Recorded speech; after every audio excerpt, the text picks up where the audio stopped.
JEE mains organic chemistry हम topic पढ़ रहे हैं, टॉपिक 6 न्यूक्लियोफाइल्स एंड इलेक्ट्रोफाइल्स। हमारा चैप्टर है जनरल ऑर्गेनिक केमिस्ट्री और हम मेंस के प्रीवियस ईयर क्वेश्चंस कर रहे हैं। क्वेश्चन नंबर 72 है, the increasing order of nucleophilicity of the following nucleophile is. हमारे पास 4 न्यूक्लियोफाइल दिए हैं, CH3 CO2 minus, H2O CH3 SO3 minus और OH माइनस। तो इनमें से किसकी न्यूक्लियोफिलिसिटी सबसे ज़्यादा है इंक्रीजिंग ऑर्डर में, मतलब सबसे कम से सबसे ज़्यादा। आपके पास 4 ऑप्शन है ABCD। एक बार आप इसे ट्राई करिए, फिर हम लोग आगे बढ़ते हैं।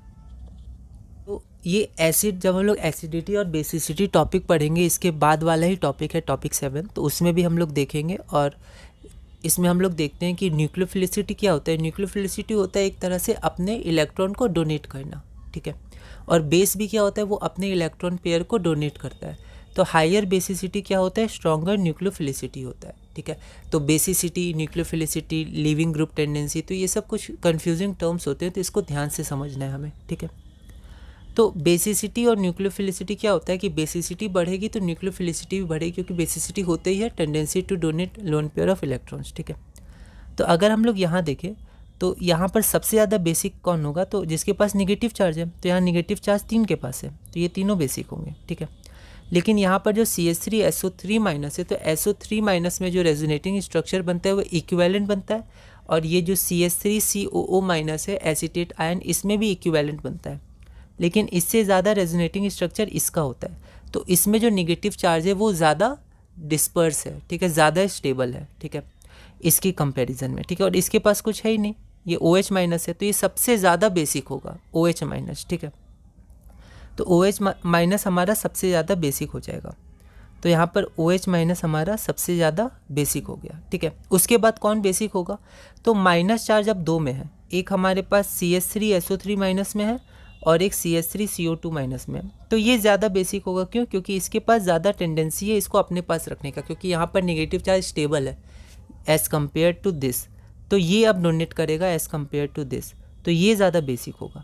तो OH के बाद CH3 CO2 minus, CH3 CO2 minus. उसके बाद ये निगेटिव चार्ज है तो ये होगा, और उसके बाद ये तो न्यूट्रल मॉलिक्यूल है, तो ये सबसे कम हो जाएगा बेसिक, तो यहाँ H2O आ गया, ठीक है।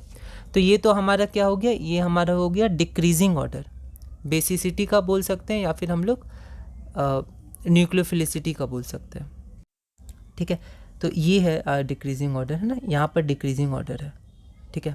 और ये वाला इंक्रीजिंग ऑर्डर है, इसको बस हमने रिवर्स कर दिया, ठीक है।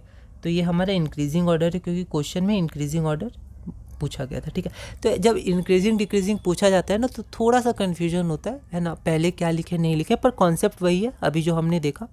तो ये था डिक्रीजिंग ऑर्डर, ठीक है, ये वाला। और ये जो नीचे वाला है ये क्या है, ये हमारा इंक्रीजिंग ऑर्डर है, ठीक है। तो हम देख लेते हैं H2O कौन से नंबर पे था। H2O था हमारा 2 पे, तो 2। CH3 SO3 माइनस 3 पे था, फिर 1 पे था और 2 पे था, तो हो जाएगा 2 3 1 2, 2/2 आ गया। OH माइनस क्या था, 4 पे था, तो 2 3 1 और 4। तो ये हमारा ऑप्शन डी हो जाएगा, 2 3 1 और 4।